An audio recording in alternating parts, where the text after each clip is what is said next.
can't recover. I don't play by the rules of the game. So you say, I'm not trying.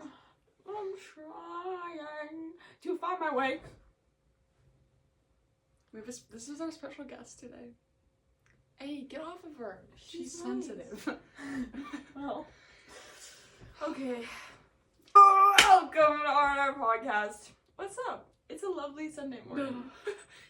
Our knees are once again touching. Yeah, we have changed locations because apparently the acoustics of the old setting were not adequate. So now we are in here. My room. True. And we're gonna be talking. Today's more of a chill, like fun episode. We're waking up. We had to spring forward this morning, so we're extra tired. Yeah, we are. Yeah. So we're doing something more fun today. We're talking about our favorites. Have you ever seen that show on Netflix that's called The Toys That Made Us, or like the movies that made us? We're doing that, but for ourselves. And we're not doing any sort of research into the, symbolism and all the behind the scenes shenanigans. We're just talking about what we love, how about we feel. each artist. Yes. Yeah. So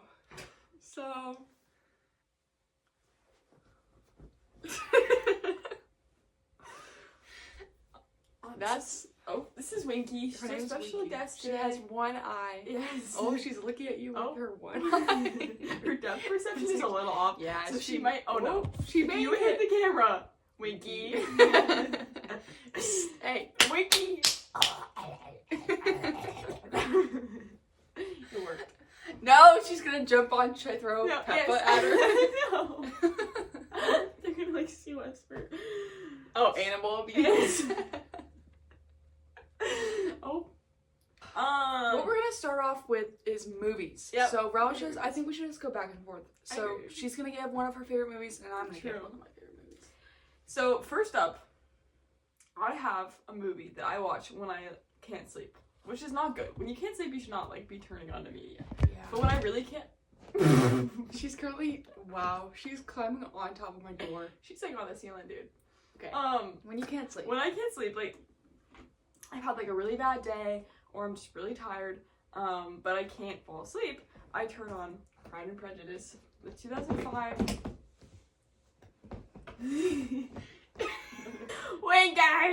Winky, it's okay. You don't know your name. Winky, we are starved, Winky, starved. Winky. Oh, Winky. Ocean paper. Alright, talk about Pride and Prejudice.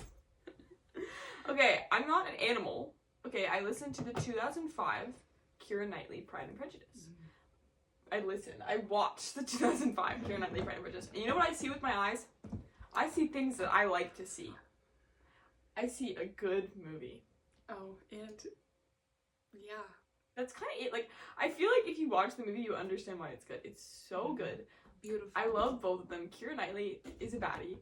Whatever his face, who plays Darcy, is weirdly a baddie too in that movie. It's so good. I love it. It came to me in like a very dark time in my life, I would say. Like, Pride and Prejudice used to be my favorite book, but then there was like a really bad thing going on at school. And so I turned on the movie that night when I was really sad and like tweaking, and we formed a bond, me and the screen. And so now I go back to it when I need that. So yeah, highly recommend. I love a good comfort movie. True. Let's see here. I'm just gonna go into one of my comfort movies, which is A River Runs Through It. It does. It's a classic. So where does it run from, and where is it going? Where does it come from? River Run Through It. So, Brad Pitt, 1992, Montana.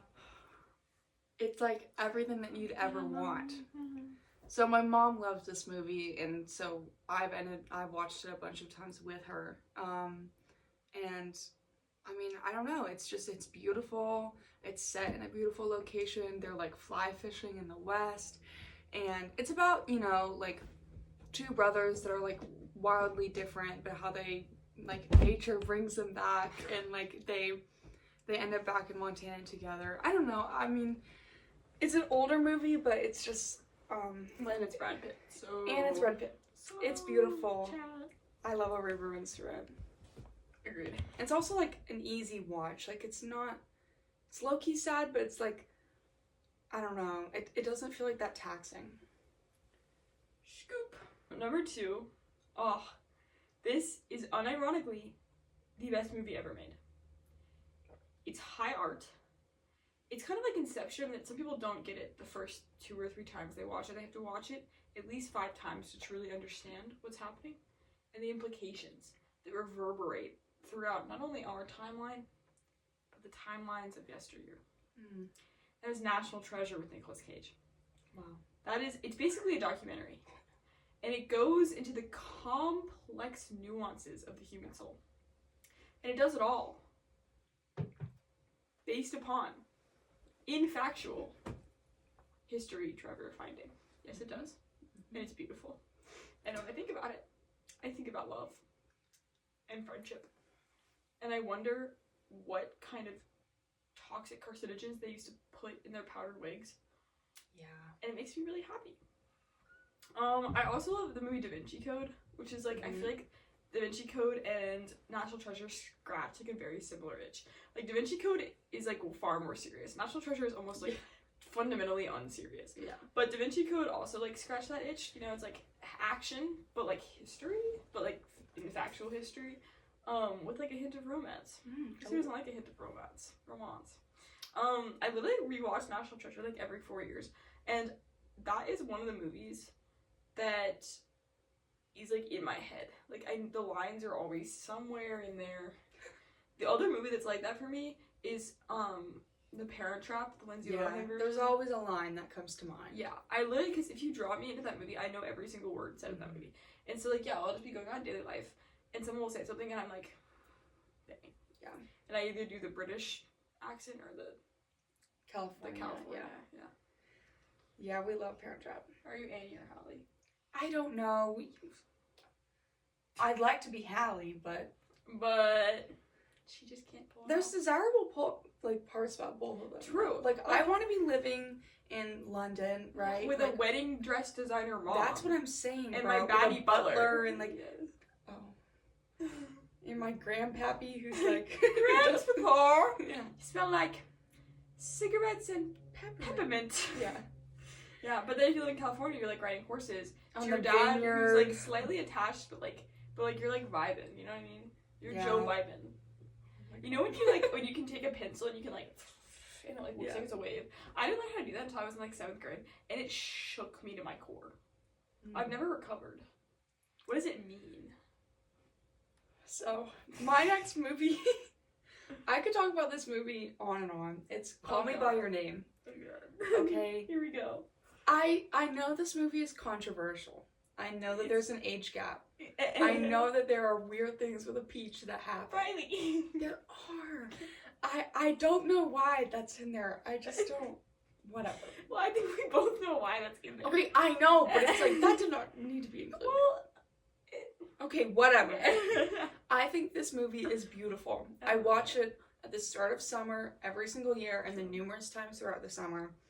It's definitely like a non-traditional love story, but something about it, like, it low-key hits harder than like a normal, like, I don't know, like, normal love story, like yeah. But it's like, I don't know, there's so many good quotes that come from this movie. I mean, obviously it's originally a book, which is really good too. Did you read the book? Mm-hmm. Was it good? Yeah. And then, what else? I love the director. He also did Challengers. I will never forget, Rad and I went to the theater to go see Challengers, and we're both sitting in the theater, and at one point, like 25 minutes in, we looked at each other, and we were just like, this but like, and usually we talk throughout movies, we sat in the whole thing, and we watched it. Yeah. And I have watched it like 4 times since. What happened to my Krabby Patties? They're in my purse. Thank God. Last night, I bought a bag of Dollar Tree Krabby Patty gummies. I ate like 7 burgers last night. I actually got one of those like Vegas food challenges, you know, where you're like, Yeah. oh, you can eat 12 burgers. Okay, sorry, it's not a movie. Yeah. It's my real life. Literally, my life. Bro, oh my god. My life. Literally, my life. Okay, stop. I'm talking about the director. Oh, sorry. Yeah, He also did like Bones and All, I'm pretty sure, and like a couple other like. Okay, have you watched Bones and All? Have you? No. Yeah, that's a. Oh. It's a sad one, bro. I mean, it's really weird. Riley consumes sad like books and movies, and So I consume do you. sad music. I feel like. Yeah, you do sad music. I do sad books and movies. I feel like more.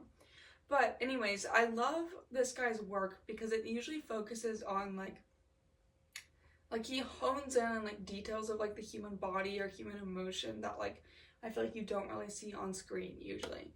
And like I don't know, I think like Call Me by Your Name has such like a light feeling, you know, they're in Italy and it's like color grading, like yeah, but it's like I don't know, it's so much deeper than that. It's like whatever, but I love how they obviously like tie in pieces of history and like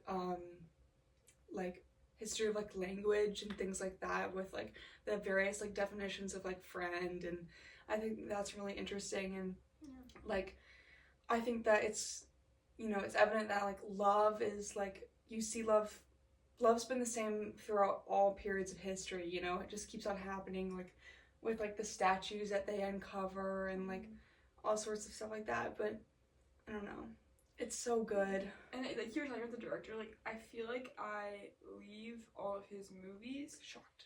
well yes, but also I leave like just being like, wow, the human body is really beautiful. Yes. Like not even in like an indecent way, not even in like a sexual way or it's anything not even like it doesn't have to be sexualized. No, it's just like he just makes the human forms like so beautiful and celebrated, and I think that's cool. Yeah. I could talk on and on about this movie, but yeah. I actually had challengers in my honorable mentions. Me too. I do too, yeah. Now I have more of a rapid fire. So I used to always say that my favorite movie was Knives Out. I loved that movie when it came out. I was obsessed. Still low-key like it. Then Chitty Chitty Bang Bang as like a childhood. That movie, though apparently I heard that if you go back and watch it, there's like a glaring plot hole that they never fixed it because kids just like don't notice. That's funny. I remember there was like one scene in that movie that really scared. I think it was like the cave scene. Oh yeah, that was scary with the kids. I used to be a little creeped out by when they would be like, they were like the animatronic dolls, and they were coming out and pretending to be the, I don't know. Yeah, that movie hits, bro, and the music is so good. Do you know that was written by Ian Fleming? No. Who did the 007? Yeah. Weird man, apparently. Bringing Up Baby with Katharine Hepburn. I haven't seen that. It's so cute. So basically it's like a forward, I think it's from the 40s. It's like a very 40s movie. They talk very fast. It's like black and white. They're going around. It's kind of like, it's like a suitor kind of thing, but they end up in charge of a baby leopard, and they're trying not to get like caught moving around with it. It's I don't know. I'm not explaining it well, but it's really cute. Challenges we talked about Notting Hill with Hugh Grant. Yeah. I just when I need a comfort movie, that's what I pull up a lot. Also know all the words of that movie. Casablanca, same thing. Like I love Casablanca. Really good. The Usual Suspects. I remember, have you seen The Usual Suspects? No. Oh, I can't spoil it. It is such a good movie. Not very PG-13, very rated R, but so good. And the plot twist in that movie is actually crazy. That's one of the best plot twists I've ever seen. My mom and I used to quote that all the time. Because it's iconic. It's really iconic. Die Hard. People who say Die Hard is not a Christmas movie. Do my feet look weird? Blanket. No. They look kind of like, it's like a butterfly coming out of its chrysalis. Okay. Free butterfly. People who say that Die Hard is not a Christmas movie. Have you ever felt joy? Have you ever tried being happy? I know it's hard, but you must work towards happiness. Because literally fight me. Like literally fight me. It is 100% a Christmas movie, and it is 100% a romp. Okay, go watch Die Hard. Christmas, I guess. Okay, my last movie is Sound of Music, which we both love. It's like, again, it's like a childhood classic. I know it's 3 hours long. I know there's an intermission. It's a musical. It's so good. So good. Also, the intermission is a work of art. That's what I'm saying. Yes. Yeah, so I've watched that movie like a million times. Really? It's beautiful. I mean, they're in Austria. And we're gonna be there. We are going to be there. there. And we're gonna recreate the scene with the, yeah. You're gonna break something trying to jump no, around those. I'm not. You know she's rolling. Nah. Yeah. Beautiful music. I feel like, I mean, we know every single song. No. It's so good. It's so good. And like beautiful outfits. We still marvel at her dress, like the pink flowy dress, like so good. When I was a kid, I remember I found a dress that wasn't even that close to it, but I wore it and I would wear it and twirl around my room and pretend. Yeah. I don't know, there's just like so many good songs that come from that, like so many like scenes, like the scene where like it's thundering outside and she's singing like my favorite things, or like when Liesel Yeah. when Liesel like climbs up the window in the rain and like I love this movie so much, and it's like my grandmother used to always cry at the part where they're in it's Captain Von Trapp and Maria in the gazebo. Yeah. And they're kind of like realizing and admitting their feelings for each other. My grandmother used to always sob at that part. And the puppets. Edelweiss. Oh, Edelweiss. I learned that on guitar. It's really good. They're They're like puppet scene. That's the thing, like all these movies, like I still cry. I still cry at the end of Call Me by Your Name, and like I'd still cry at the end. Like they're just so good. So good. Though I do have to tell a story to embarrass Riley. What? We were in like 7th grade. I texted her. I was really bored. It was like No. it was COVID, and I texted her.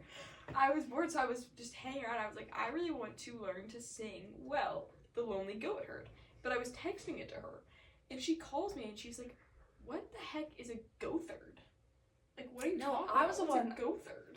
I think I don't know what happened there. I don't know why like my brain like put it together. Like I was thinking like I know it's goat herd, but I said go third. Goatherd, yeah. Whatever. It was. Oh, yeah. Have you already gone through your other? Okay. Yeah, my honorable mentions Zootopia. Real. Zootopia is the movie that I've always had like downloaded. Right. It's like the last resort. Last resort. Else. Oh, Yeah. you can see my toes. Oh, that's awkward. Don't look at my feet, guys. Okay. And then also any movie by Mr. Miyazaki. Like he's done like The Wind Rises, Totoro, like those ones. Like they're definitely childhood favorites, but like yeah, so good. Challengers. Yeah. Those are the honorable mentions. Yeah. I mean, I feel like I'm missing some like glaring movies that I watch. I know all the these are just time. like what I could put together. But yeah, on a whim. just like what I can think of. Yeah. I'm a big rewatcher, which I know is people say is a red flag, but I don't really care. I don't care. I also like I've seen probably every single dumb Christmas rom-com on Netflix. It's a passion of mine to find the worst movie and subject myself to watching it. So if you need any recommendations, let me know. I can definitely help you out with that. Okay, now we're gonna talk about music artists, which is exciting. Yeah. Do you want to go first or want me to go first? You can go first. Okay, first one. I'm gonna say, and then I have a little tangent or just a little spiel to go. I feel like you need to say this because some people are haters for no People reason. are so annoying, and this is not just apply to this person, but I'm gonna say Taylor Swift. And here's what we're gonna talk about with this.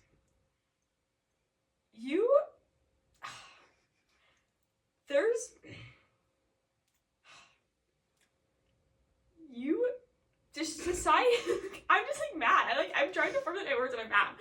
Society loves, loves to hate on things that teenage girls love. Okay, yes. This is the thing, like, teenage boys are, like, I'm not gonna say, like, teenage boys are going nuts over, like, sports and stuff. Like, bro, it's the exact same thing. It's, like, let girls just, like, let girls be. Also, teenage girls literally define the market. That is a fact. Okay, if teenage girls love something, it will sell out. Yeah. It will become a mainstay of culture. It will make money.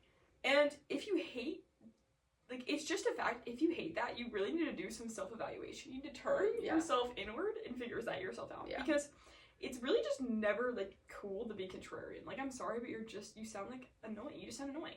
When people love someone or something, just let them love it. Let them love it. And if it's important to them, fully just leave it alone. If you don't like it, you don't have to like love it, bro. Just leave it alone. Leave it alone. But also, if a lot of people love something, there's clearly value to be gained in that thing. And you should really evaluate your own holdups and then try to look into that thing that could be gained. Because you're clearly missing out on something. And for why? Just because you want to be different? Like, hello. the thing that I love about Taylor, for me personally, is I feel like there's just such power in having an artist who like grew up through their music, and then you also grew up with, because there's a song for every emotion, like every experience, every stage of life, and the meaning like has changed so much, so much for me, like as I've grown up on these different songs. The thing that Taylor's also really known for that I think is a really interesting concept, just like literarily, is she's known for her level of specificity. So she'll tell like these stories and songs with characters stuff, and you shouldn't like it's kind of noted because like you shouldn't think that would make it more relatable, but somehow it does, because it allows you to get absorbed not only in the the story that's told at the outset, but also you get to project yourself onto that story and into that story, and it makes it kind of your own thing when you need it to be. And sometimes even like the fans, like she's kind of said, have like made songs their own. Like you see with All Too Well, like the fans really make it for themselves, and that's really a kind of unique thing in some ways. So I know like there's bad parts of the internet about this. Like I'm not, that's annoying. Like I totally get it. There's a lot of overzealous people on the internet either way. Which we're just not gonna get into. But yeah, just keep in your mind being contrarian is not always interesting. Yes, we were fortunate enough to go see her at the Eras tour and Reputation. Yeah, I was like excited to go, but I didn't get the hype, but I immediately when I got there, it was like this amazing vibe. It's mainly women. It felt so safe. It felt so safe and fun and just like genuinely like enjoyable, and like I like cried. I was not gonna cry, but it was so good, so well put together. It was like, well, for me, like looking back, how beautiful it was that so much of the world got to have this moment of like girlhood coming together right before we're in a very like charged time, and so I think it was really important, like exchanging like bracelets and like dressing up, and it was so much fun. Okay, my number one, and it probably will always be my number one, is the Beatles. I feel like it's just because like my mom and dad like always had the Beatles playing, and I mean they're just good. I mean everybody, it's just such a classic. I like the Beatles mainly because like they have so much music that I feel like I'm always like hearing new music of theirs, and also like I love how like their early music is so simple, it's lighthearted, and then like you can turn on something from like the later years and it's like crazy. I don't even know what's going on. But it's like there's all sorts of there's like all sorts of different sounds, which I love. I mean they're also fun to play like on guitar. And let's see. Yeah, I mean, I feel like I'm always learning something new. I mean, they're definitely a very interesting group of people. There's always lore with the Beatles. Well, there's so many conspiracy theories that are like definitely true. Yeah. I'm not normally a conspiracy theory kind of person, but I feel like there are some conspiracy theories about the Beatles that aren't conspiracy theories. They're just stories. Yeah. That's funny. To like follow. Is her tail curled? Yeah, isn't that cool? Look at it, y'all. Chat. Look at the cop Peppa Pig at Target. Price for like $12. I don't care. So yeah, I love the Beatles so much. Also, like, I mean, Chuck Berry, Rolling Stones, like any kind of like classic guitar, like that's where it started, or like that's where I love. Right. It's very, but they really did like amazing stuff, and it's like I feel like it's fun. It's like fun to like go back, to like older music. Y'all should hear Riley Shred on Johnny Be Good. It hits. Right, set up, bro. Okay, my second artist that I have is SZA, who we got to see twice last summer, and I'm still reeling from. I think about moments from that show, and I just like burst into tears. So good. Also, like I cannot listen to either the song Special or Nobody Gets Me without crying.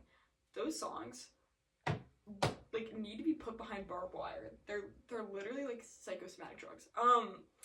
So SZA is one of my favorites because how I always try to describe her is she's my favorite unreliable, reliable narrator.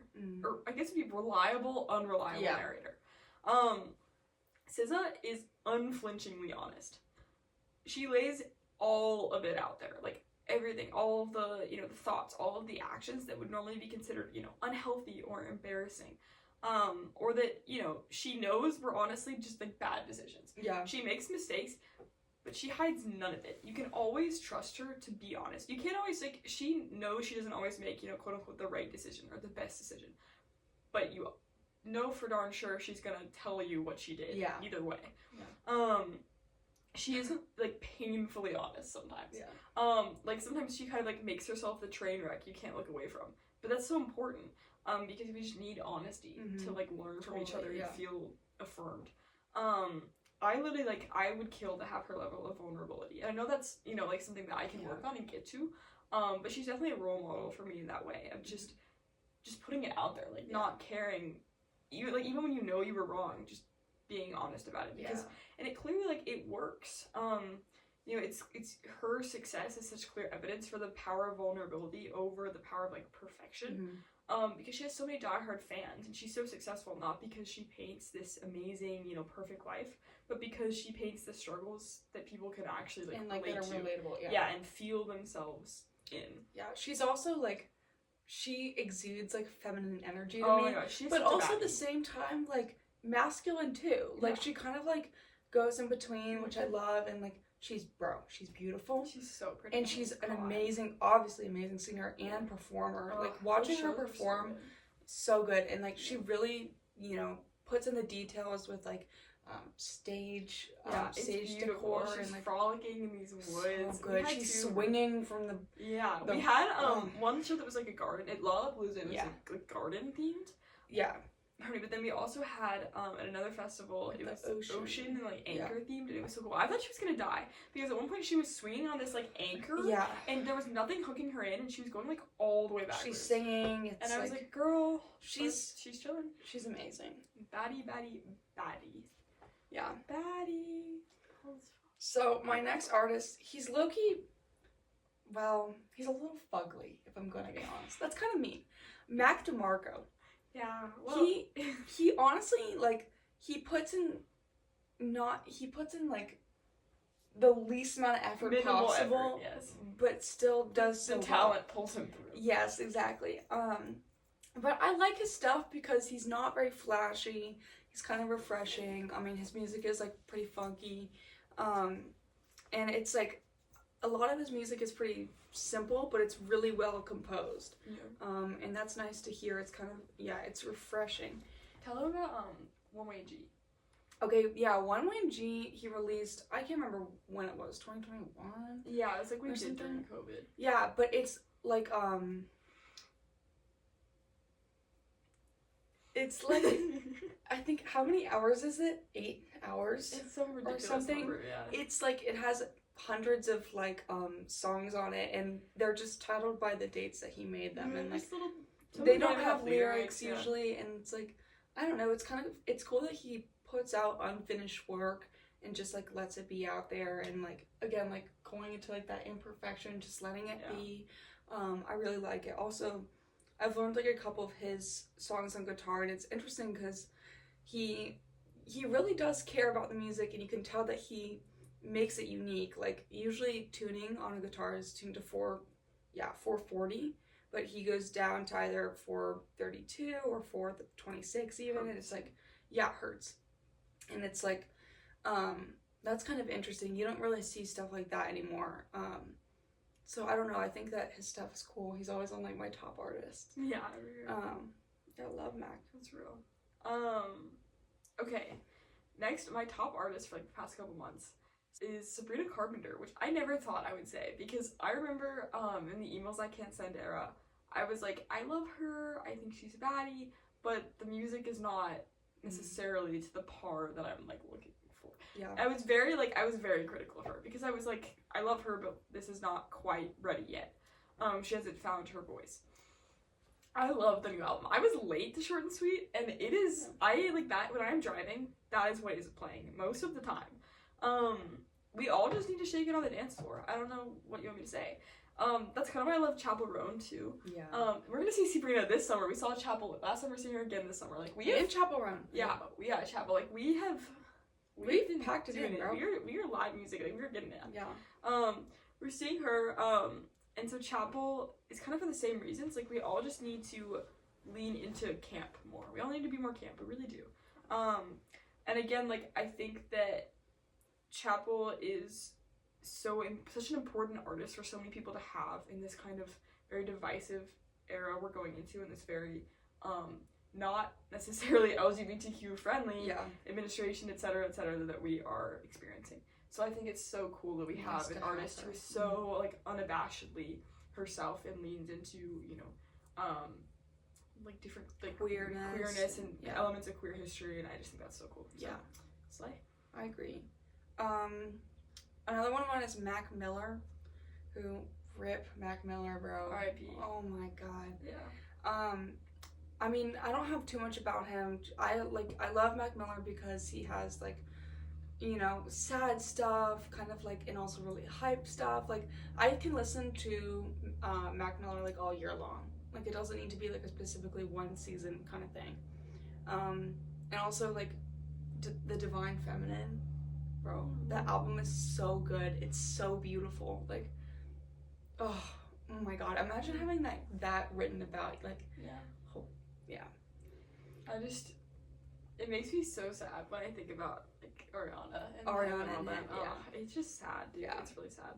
I don't know, Mac Miller, like, I don't know if he has like my favorite voice ever, but like I just like his I don't know, I like his vibe. And when I get a mansion at the cuisine. Yeah. Okay. My top artist of the past like month, this is so rough, is apparently Central C, because I apparently have no taste at all. He's not like I love it so much.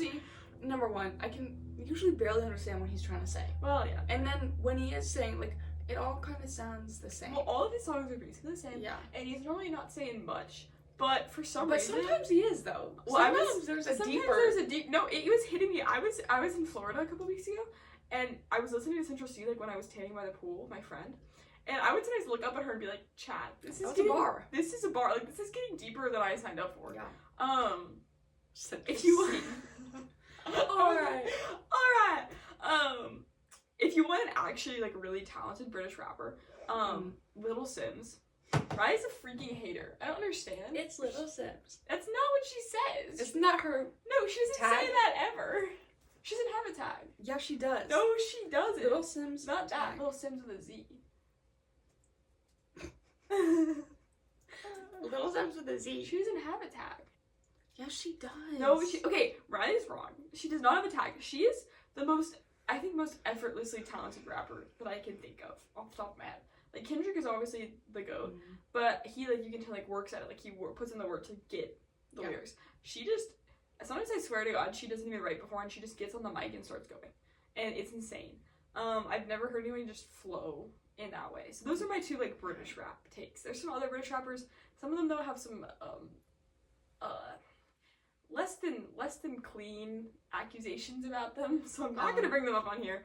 But yeah, there's the British rap Loki hits. So also Doechii, like, I feel like she has a similar vibe Doechii. where, like, she's kind of like she's made an appearance more, I feel like, recently. Like, I always knew about Doechii, but like I'm coming to like find that she's really but she has a similar feeling where like she can just get on the mic and like go. Like, she doesn't need conversational. And she's an artist in the full sense of just production and choreography and the whole thing. Yeah. I have written on here like this new era of pop. I feel like for a while there was like kind of like a lull in pop music. I know there wasn't, but it just kind of felt like it was like the old guard was getting older, and then there was no I think new part guard. of that was probably COVID. Yeah. But like now I'm listening to more pop than ever with like Tate McRae, and I know some of her stuff is kind of repetitive, but like, I love it and I'm here for it, and it's like that's just kind of what I want. It's okay. I'm okay. Bro. And okay. She's beautiful, bro. Gosh. And also Charlie XCX, like she's bringing in like like house music. Like I just she's a really interesting hyper pop for mass consumption artist. I feel like a lot of these, you know, this and like these pop artists are almost like more feminine, like more confident, more out there than like ever, you know, like Charlie XCX, she's in the boiler room, no bra, fully like she's bumping it. She's like, an icon. I don't even know, like, and like they're just things also, are more like, open. I'll tell you, you're gonna cry if you listen to the I Think About It All the Time, just the original, and then I Think About It All the Time featuring Bonnie Bear, all of those, like, Everything Is Romantic, and then Everything Is Romantic, the second one, like, you listen to that, the arc those songs have of her putting them out, you know, before she reached this, like, level of mainstream success, and then revisiting those themes after the album, after Brat went so viral. Yeah. Literally, it makes me cry when I listen to those songs in sequential order, because it just, like, there's some deep stuff going on in that. I'm just telling you. It hits. Okay, should I go for rapid fire, my last ones? Yeah. I have Florence and the Machine, because she's especially like Florence is so insanely talented, and their songs hit so hard at a dramatic moment. You're driving, you just had a big win, a big loss, or it's like dusk and it's raining or something. Put them on, I'm telling you. Especially High as Hope. That's my album of theirs that I love. Kendrick we already talked about, iconic, and you know what? Baby Keem hits hard. I'm sorry, but Two Phone Baby Keem. Blank you mean. I am here, blank. Ice cream booger, color piss. Sub-Zero. I can't say the rest of the lyrics because that blank. Lit. Yeah, Two Phone Baby Keem. Not just Baby Keem, Two Phone Baby Keem is one of my favorites. I actually listen to Baby Keem so often. It's ridiculous. But yeah, again, when I'm driving, he's on. And then recently, I've been getting more to know Khan. Yes, and Tyler Childers. We are also getting to see. We're so lucky. Fortunate. Like, yeah. I saw him too in September. Oh my goodness. Also, I'm sorry, but he's fine when he's playing. Like, I don't normally consider Tyler Childers like my kind of man, but when he was singing, He's like 40 years older than us. He's like 36. Oh shit. I mean, bro. Yeah, Noah Khan, Tyler Childers, like, they hit in the gut. And I think definitely, like, we have they hit in the gut. Yeah, they do. And I think Ryan and I have a lot of, like, Appalachian roots. That's the thing, so like, I get back into it, especially during, like, fall, winter season. And it's, I don't know, it's a refreshing sound. Yeah, and just hearing Tyler Childers, like, being from Appalachia. Yeah. It really, like, hits home. The bluegrass and, like, more, like, 12-bar blues, kind of. Yeah, I love it. Yeah. Are those all your artists? Those are all mine. Okay. Now we're gonna do our top content creators, which I feel like is fun too, because sometimes, like, you need to throw on a podcast, which, why are we not on the top of your, right, guys, are literally subscribe. Why are you guys not subscribed? Yeah, we're Let's talk about this before. we get so many views, and we people have come no up to us all the subscribers. time, like, I love the podcast. Okay, Why do we only have 12 subscribers? We have 22. 22? I don't know about you, but I'm feeling 22. Okay. Ryan's a hater. Whoa! Animal abuse. God. Okay, but anyways, Yeah. You go first because my Yeah. top two need to be paired. so yeah, sometimes you need to throw on somebody in the background. Like us, which you're doing right now. Right. My number one is Brittany Broski.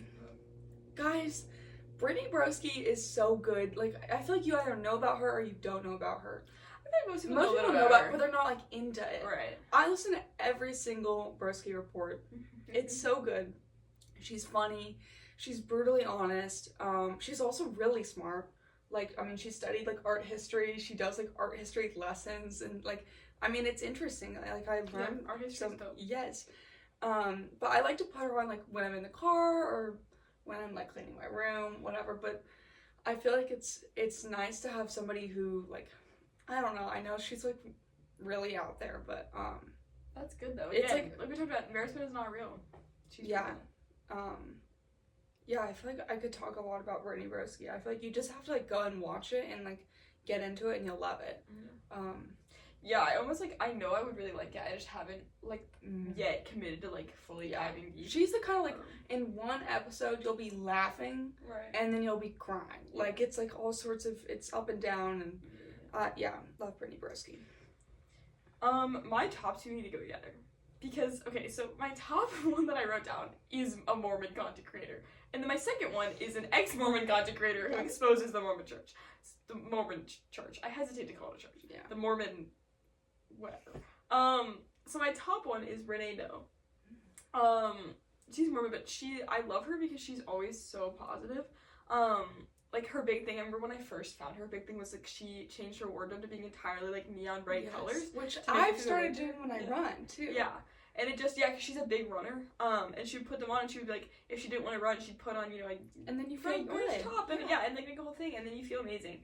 And just like she used to always, like, she'll always like, she just moved to California, of course, and like her favorite thing to do is she just goes, puts on bright colors, and then goes sits in the sun and just lets the UV like heal her soul and get her into a good headspace. For real, there is sun today, thank God. She really also, like, what I love about her is she prioritizes movement in her life because she loves feeling better mentally. Like, she is a model, so like obviously like there is like some part of that that's like it's her job. But at least what she shares on social media, I really appreciate because she's very much an advocate for movement and exercise as a tool for mental health and just feeling good in yourself. Yes. Then on the other side of that, I watch a lot of Alyssa Grenfell videos. So she's an ex-Mormon, and she shares, like, her personal experiences growing up super Mormon, but also kind of like the wild realities of the whole Mormon construct. I feel like I should say that I don't want to offend somebody, but I honestly don't really care. Because the more it's so important, I think, for Americans to learn about what actually goes on in Mormonism, because it controls basically the state of our legislature. And people, like, every time I think I understand, like, all the stuff that's going on in the Mormon church, you learn something more, and I'm just like, what? Just wild. So, and she's very brave in sharing her experience, and, standing against, like, all the hate she gets, because she gets so much hate for sharing the truth. So I really appreciate that. Yeah. My next one is, like, a little bit less deep, I guess, wise. I don't know, but she's definitely more, like, lighthearted. It's Emma Nielsen. I don't know. She's not, like, super popular. She showed up on, like, my YouTube recommended. She has, like, a loyal following. Yeah. So she's 18 years old. Okay, so she's, like, around our age. She lives in Australia, except for her parents are, like, filthy rich. I'm pretty sure. And, like, she's taken a gap year, but, like, I feel like it's been, like, a 3-year gap year at this point. But it's, like, she's always in Europe or Brazil, like, a different country, and, like, day in my life, amazing, like, houses, like, she just, like, jet sets over there. Yeah, and she, like, is always walking around with, like, her little brother who, like, is just getting dragged along. I don't even know, but she's, like, one of those, like, content creators where it's, like, I like, her life is, like, my inspo, or it's like my fantasy life, and, like, sometimes it's kind of funny to, like, it's nice to, like, tune into something like that once in a while. No, she's just such a vibe. I feel like if, like, you're missing summer or something like that, like, putting on one of her videos is always nice. I agree. That's so real. My third one is one that I've only started watching. I started watching her like a year ago. But it's Netflix Party, and what she does is she just watches, like, horrible trash movies and reacts to them. And she just makes me laugh. There's something about her attitude and her vibe that kills me. I remember one time, like, she, like, started watching a movie and it was so bad she literally just ended the video. And I had never, like, that sounds so, like, dumb, but I was, like, killed. Like, I had never laughed that hard at a YouTube video. Like, no, I'm serious, like, she is so funny. She'll just be talking, and the way she reacts to things is hysterical. Also, like, I love, like, trash romance movies, like, just, like, that are just so bad that, like, the plot doesn't make sense, and you're just like, why am I wasting my life watching this? And there are times where, like, I desperately need to watch the writing is so bad. Right.